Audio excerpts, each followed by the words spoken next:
যতদিন পর্যন্ত এই ধর্ষকদের জন্য কোরআন বর্ণিত সর্বোচ্চ শাস্তি মৃত্যুদণ্ড যতদিন পর্যন্ত বাস্তবায়ন না হবে, যারা ফাসাদ ফিল আরদ করছে, ইন্নামা জাযাউল্লাযীনা ইউহারিবুনাল্লাহ ওয়া রাসূলাহু আন ইউকাত্তালু আও ইউসাল্লামু আও তুকাত্তা আইদিহিম ওয়া আরজুলুহুম মিন খিলাফ আও ইউনফাউ মিনাল আরদ। এই শাস্তি যতক্ষণ পর্যন্ত বাস্তবায়ন না হবে, চরম শাস্তি দেওয়া না হবে এবং বিচারের যত ফাঁক ফোকর আছে এগুলো যতদিন বন্ধ করা না হবে ততদিন পর্যন্ত আসলে এগুলো বন্ধ হবে না। আমরা কখনো কাঁদবো, কিছুদিন কান্নাকাটি করি, আবার থেমে যাব। এই দেশে শত সহস্র ঘটনা এরকম ঘটে একের পর এক, কিন্তু ধর্ষকদেরকে দাফন করার সৌভাগ্য বা সুযোগ আমাদের হয় নাই। কেন ব্যভিচারের শাস্তি আল্লাহ তাআলা বলেছেন ওয়ালিয়াশহাদ আযাবাহুমা তাইফাতুম মিনাল মুমিনিন, ব্যভিচারের শাস্তি যে কার্যকর হবে এটা যেন প্রত্যক্ষভাবে হয়, মানুষের উপস্থিতিতে যেন হয়। কেন বলেছে? কারণ মাকাসিদুশ শরিয়া বা শরিয়ার উদ্দেশ্যই হলো মানুষের জীবন, সম্পদ, ঈমান, মানুষের পরিবার, এই সব কিছুর হেফাজত এবং সংরক্ষণ। এই জন্যই শরিয়ত এসেছে। এই জন্য যেই অপরাধের শাস্তি প্রত্যক্ষ হলে সমাজ সোজা হয়ে যাবে, অপরাধীরা সোজা হয়ে যাবে, সেটাকে প্রত্যক্ষ করতে বলেছে শরিয়ত। মানব রচিত বিধিবিধান দিয়ে আজকে হয়তো একটা ফাঁক বন্ধ করবেন, কালকে আর 5টা ফাঁক তৈরি হবে।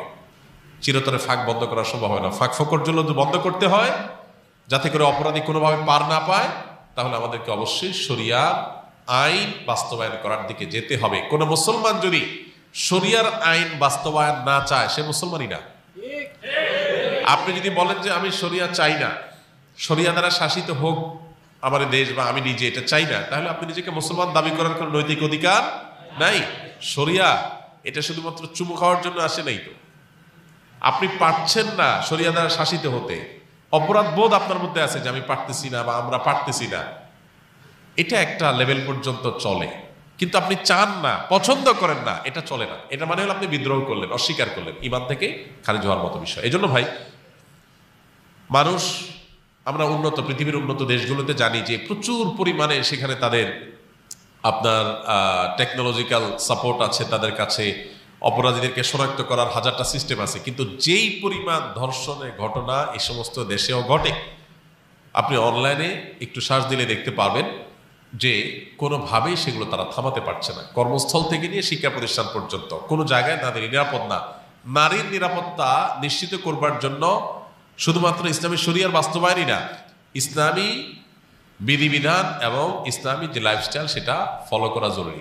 আপনি পর্ন সাইটগুলো সব ওপেন রাখবেন, এই পর্ন সাইটগুলো সব ওপেন রেখে সমস্ত আজে বাজে আর্টিকেল, সমস্ত উপায় খোলা রাখবেন যেগুলো দিয়ে মানুষের মধ্যে যৌন আকাঙ্ক্ষা, পশুত্ব জেগে ওঠে। এরকম হাজারটা রাস্তা খোলা রাখবেন।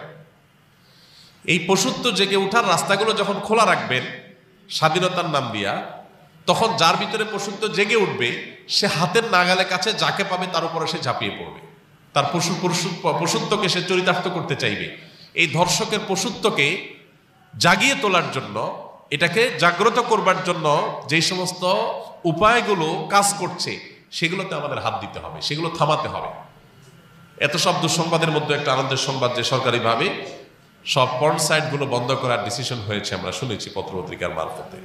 এটা একটা গুড নিউজ।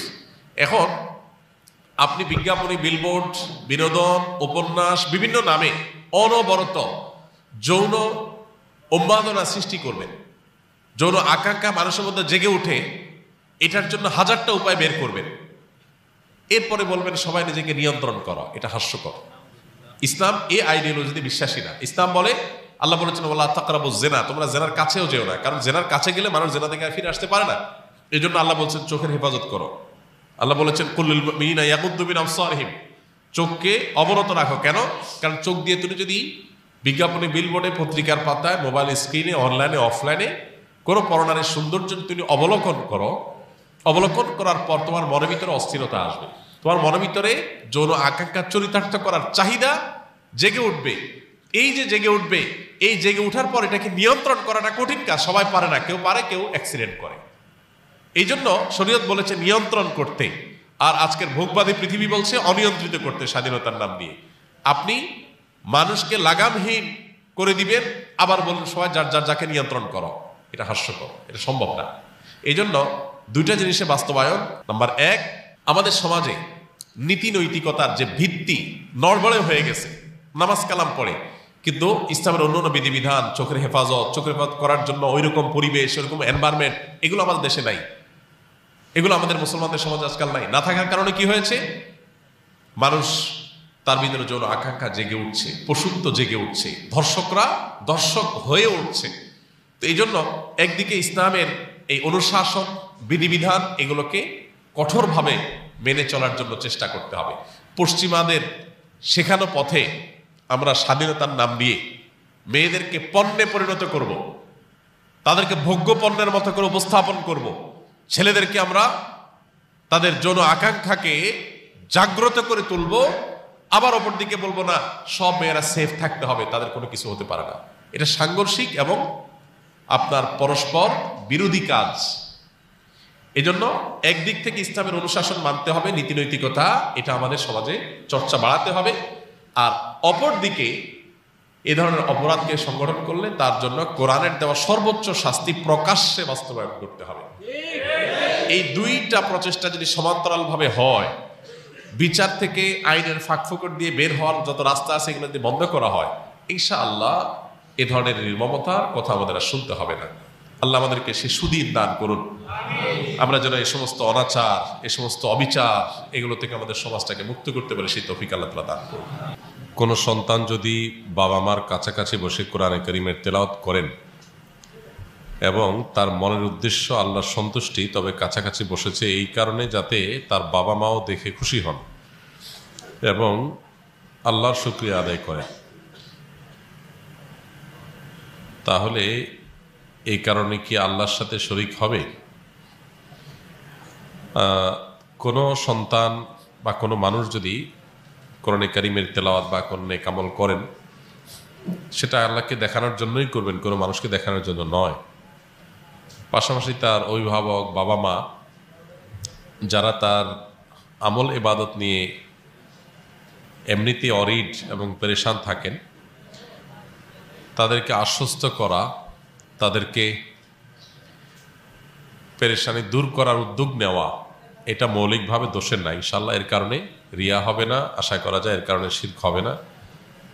মূল উদ্দেশ্য আল্লাহকে খুশি করাই, এবং সেটাই একমাত্র উদ্দেশ্য। পাশাপাশি বাবা মা তার তেলাওয়াত নিয়ে যে পেরেশানি বা তার আমল নিয়ে যে পেরেশানিতে আছেন, সেটা দূর করার জন্য তাদেরকে জানানো, তাদেরকে বলা, এটা ইনশাআল্লাহ লৌকিকতার মধ্যে পড়বে না। আর যদি তেলাওয়াত বা আল্লাহকে দেখানো সওয়াব আহরণ করার চাইতে বাবা মার কাছে জাহির করাটাই মুখ্য হয়, তাহলে সেক্ষেত্রে সেটা ভিন্ন বিষয় হবে। ইন্নামাল আমালু বিন্নিয়াত, আপনার মূল উদ্দেশ্য কি সেটা হলো দেখার বিষয়।